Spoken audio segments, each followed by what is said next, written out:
저희 아파트는 친형과 다름없는 희철 형님이 가져가세요. 영준아, 영준이 가족은 나니까 영준이 아파트는 내가 상속받아야지. 이제 와서 가족이라고요. 아무튼 이 종이 쪼가리는 효력이 없으니까 그렇게 알아요.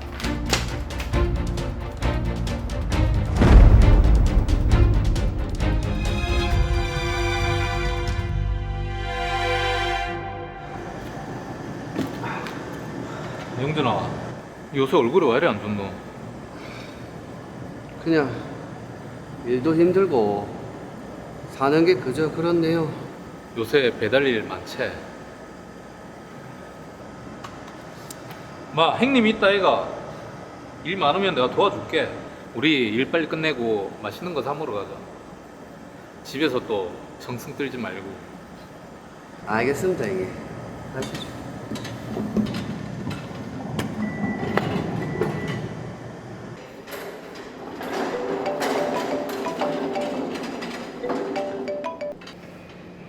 여보세요? 네. 영준이가요? 알겠습니다. 빨리 갈게요. 다쳤나요? 다급해 보입니다.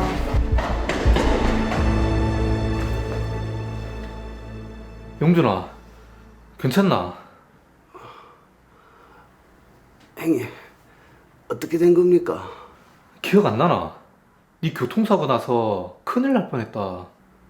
근데 형님 어떻게 알고 여기 왔습니까?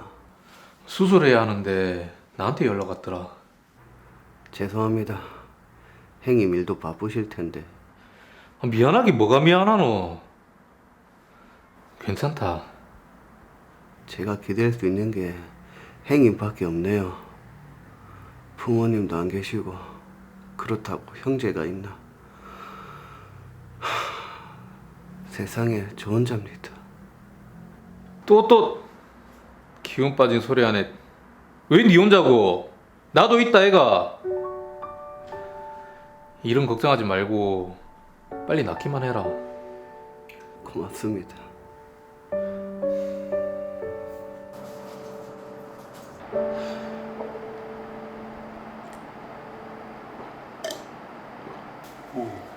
야야야야,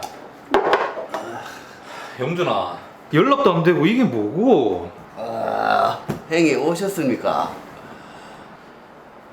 혼자 무슨 술을 이래 마셨노? 밥은 먹고 이래 먹었나?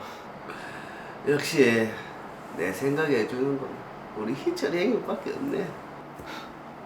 새삼스럽게 술 많이 먹었네. 형님, 진짜 너무 힘듭니다. 가족도 친구도 없고 사고 후유증으로 걷는 것도 힘들고. 형님, 진짜 세상 살기 싫습니다. 니 술 많이 취했네. 이상 생각 그만하고 들어 자라. 가자. 아, 형님 아니었으면 어쩔 뻔했어요. 또 전화를 안 받네. 밥은 먹고 다니나? 자서 형님 걱정되고 그러.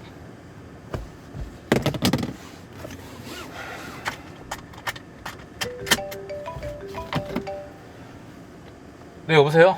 박희철 씨 되시죠? 네, 그런데요. 경찰입니다. 오영준 씨 아시나요? 네, 영준이가 왜요? 어젯밤 투신 자살했습니다. 아이고. 영준이가요?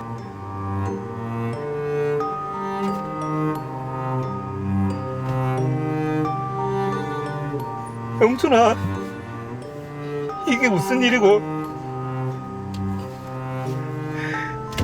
영준아. 영준아, 이제 그곳에서는 외롭지 말고 잘 지내라.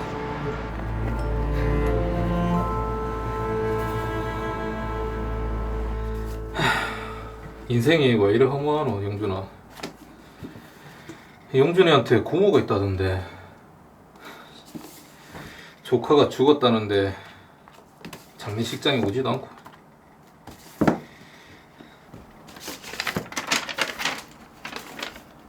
유언장?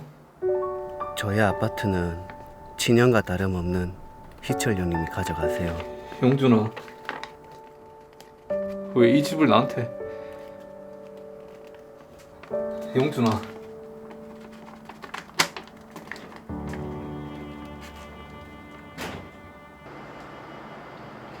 저 누구신데요? 저 영준이 고모인데 그쪽은 누구신지. 아, 저는 영준이랑 친한 회사 형입니다. 근데 친한 형이 영준이 집에는 왜 있는데요? 아시다시피 영준이 곁에 아무도 없고 장례식 치러줄 친척도 안 나타나서 제가 마지막 가는 길 다 보고 유품 정리하러 왔습니다. 네, 이제 제가 정리할게요. 아, 그리고 고모라고 하시니까 이건 알고 계셔야 할 것 같아가지고. 아파트? 걔가 아파트가 있었어요? 힘들게 살아서 빚만 있는 줄 알았는데. 네? 근데 아파트를 왜 그쪽을 줍니까? 가족은 난데. 아, 이제 와서 가족이라고요? 참. 어쨌든 영준이 가족은 나니까 영준이 아파트는 내가 상속받아야지. 뭐라고요? 암튼 이 종이 쪼가리는 아무 효력이 없으니까 그렇게 알아요.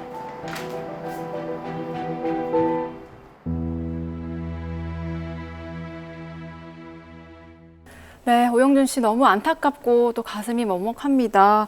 자, 그리고 오영준 씨를 친동생처럼 대해줬던 의뢰인 박희철 씨는 또 얼마나 마음이 아프겠습니까? 자, 그런데 장례식장에도 정말 오지 않았던 고모가 나타나서 이 오영준 씨 아파트를 자기가 상속받아야 된다라고 주장을 하는데 이게 참 황당하네요. 그렇게 그리워할 때는 나타나지도 않더니 뜬금없이 나타나셔서는 참. 일단 사건 정리부터 해보도록 하겠습니다. 네. 의뢰인 박희철 씨와 오영준 씨는 호형호재하던 회사 동료였습니다. 어린 시절 부모님을 여의고 혼자였던 오영준 씨는 자신의 처지를 비관하며 극단적인 선택을 하게 됩니다. 이에 박희철 씨가 오영준 씨의 장례도 직접 치러주고 유품 정리를 하게 됩니다. 그러다가 오영준 씨의 일기장에서 아파트를 자신에게 주겠다는 자필 유언장을 발견하게 되는데요. 그런데 이때 아무런 왕래가 없었던 오영준 씨의 고모가 와서 자신이 상속인이라며 오영준 씨의 아파트는 자신이 상속받아야 한다고 주장을 하고 있습니다. 네, 정말 고모가 장례식장에 코빼기도 안 보이고 정말 무관심하더니 상속 재산에만 관심을 보이고 있습니다. 참 너무한데, 자, 일단은 그럼 오영준 씨의 고모가요, 법적 상속인이 맞습니까? 네, 맞습니다. 오영준 씨의 경우 방금 드라마에서 보다시피 직계 비소, 직계 존소, 형제 자매 아무도 없기 때문에 사촌 이내의 반계 혈족인 고모가 법정 상속인이 됩니다. 야, 오영준 씨가 쓴 지금 유언장이 나왔지 않습니까? 네. 이거 같으면 어떻게 법적 효력을 인정받을 수 있을까요?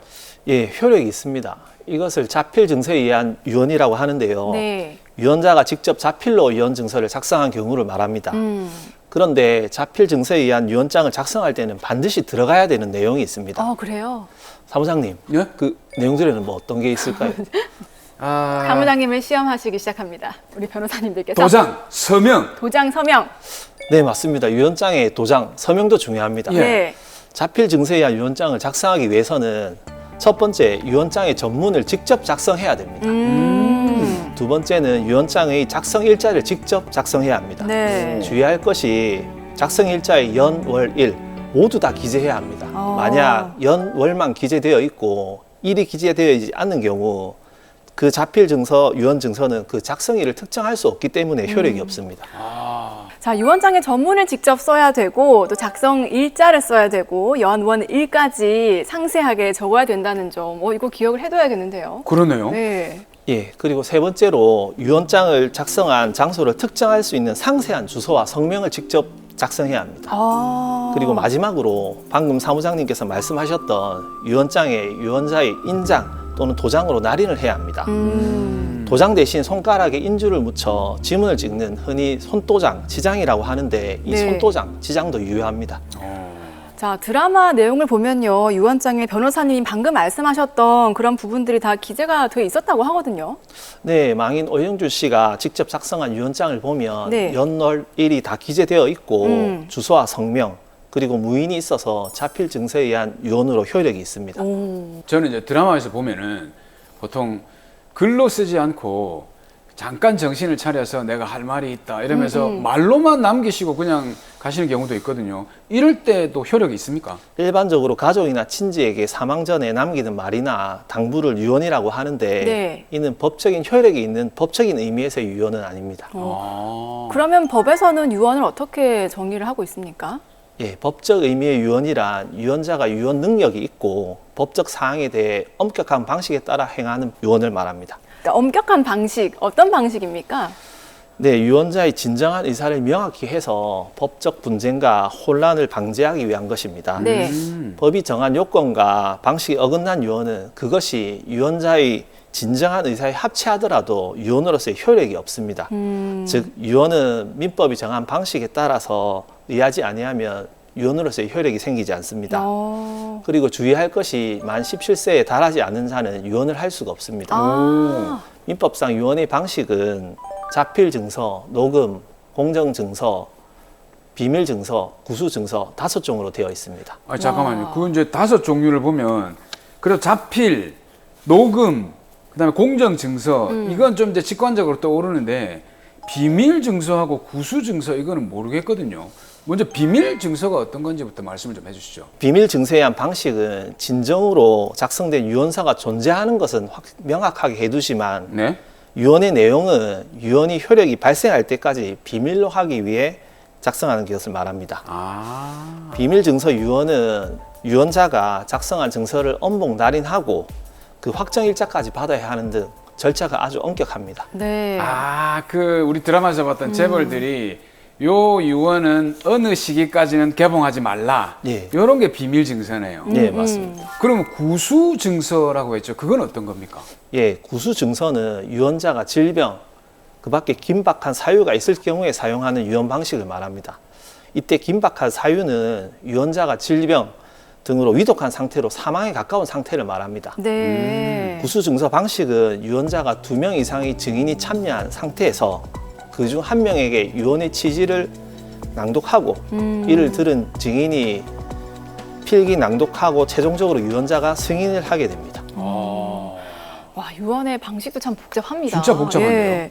자, 그럼 다시 이제 드라마 내용을 보면요. 오영준 씨가 자필로 쓴 유언장에 박희철 씨에게 자신의 아파트를 주겠다라고 했는데 오영준 씨의 고모가 그거는 종이 쪼가리에 불과하다. 이게 무슨 소리냐라고 지금 주장을 하고 있는데 박희철 씨가 그럼 어떻게 해야 될까요?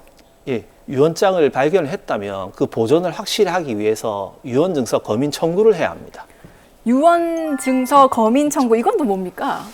예, 유언증서 검인 청구는 유언자의 최종 의사를 확실하게 보존하고 네. 그 내용을 이해관계인이 확실히 알 수 있도록 법원이 유언 방식에 관한 모든 사실을 조사한 후에 이를 확정해 줄 것을 청구하는 절차를 말합니다. 다만 공정증서나 구서증서의 경우에는 미리 검인을 받기 때문에 별도로 검인 청구를 할 필요는 없습니다. 이야, 그러면 박희철 씨가 유언 증서 검인 청구를 했단 말이죠. 그럼 그 이후의 절차는 어떻게 됩니까? 예, 법원은 유언증서 검인 기일을 정해서 상속인, 청구인, 이해관계인에게 그 통지를 하고 유언장을 소지하고 있는 의뢰인은 원본을 집참하여 법원에서 검인을 받아야 합니다. 예. 검인 당시 검인 절차에 참석한 상속인인 고모 그리고 청구인 희철 씨가 네. 유언의 내용에 대해 아무런 이의가 없다면 그런 취지를 검인 조서에 기재하게 됩니다. 네네. 그럼 의뢰인 희철 씨는 검인 필이 찍힌 유언장 원본과 유언 검인 조서를 가지고 유언장 내용대로 소유권 이전 등기 신청을 하여 집행을 하면 됩니다. 자, 지금 상황 보면요. 상속인인 고모가 호락호락하지가 않습니다. 어떻게든 이 아파트를 쟁취를 하기 위해서 노력을 할 것 같은데 이의를 제기할 것 같거든요. 그럼 어떻게 해야 될까요? 네, 계속 상속인인 자기 소유라고 주장을 하고 있죠. 지금 드라마에서. 예. 고모가 검인 절차에서 유언의 효력을 다투는 경우에는 결국 유언 확인에서 또는 소유권 이전 등기 청구 소송을 제기하여야 합니다. 자, 그럼 말씀하신 그 박기철 씨가 유언 확인의 소 또는 소유권 이전 등기 청구 소송 이거를 제기를 한다면 좀 승소할 수 있겠습니까? 예, 사례처럼 망인인 오영준 씨의 유언장은 자필 증서에 의한 유언장이고 제가 유언장과 내용을 살펴보니 자필 증서 유언의 요건을 모두 다 갖추고 있습니다. 네.